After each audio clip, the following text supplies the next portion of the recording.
మరి ఇప్పుడు ఆ వేణుస్వామి ఉన్నాడు, బ్లాక్ మ్యాజిక్ చేసుకున్నటువంటి డెకాయిట్.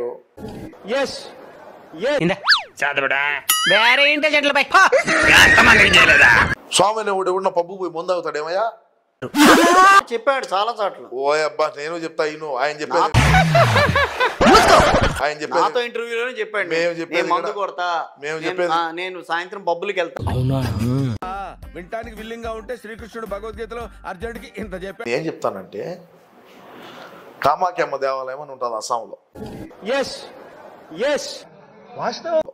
ఆడికి ఎవడు పోతాడు, బ్లాక్ మ్యాజిక్ చేసేవాడు పోతాడు.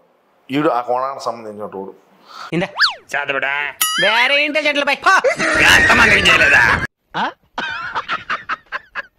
శత్రు వినాశనార్థము శత్రు బాధకు అని చెప్పినాడు. ఏమన్నా నాకేమన్నా పూజలు చేయనిపోయాడు. నాకు ఆ రోజు నుంచి బ్రహ్మాండం కూడా ఏదో మితంగా ఎదగల మాకంటే గొప్పగా ఏం ఎదిగేదే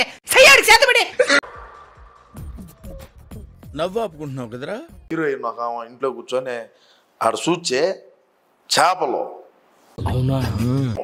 మటను, వైను, విస్కీ, ఏం మాట్లాడుతున్నావురా, విస్కీ, బ్రాందీ ఈ ఎంటయా పూజ చేసేదా? అవును మామా కడుపుట్ పడగ తీడు, ఒక డెకాయిట్ గా తీడు. అన్న వీళ్ళు మారే మార్గమే లేదన్న. అంత గమ్మున మారరా. మందు తాగుతారేమయ్యా? మందు తాగుతారా? మాంసం తింటారా? బ్రాహ్మణులు అన్నావులు పోలా అదిరిపోలా, మిమ్మల్ని నేను బాగు చేయలేనురా.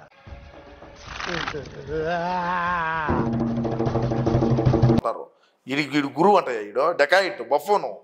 మందు తాగేసి లోపలికి నిన్ను ఇక్కడికిక్కడ నరికేద్దామనుంది కానీ గుడైపోయింది బాబోయ్. నీకు కర్మేంటి?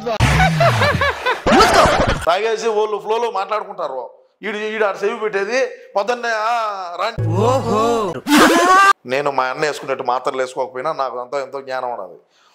నువ్వు మారవరా?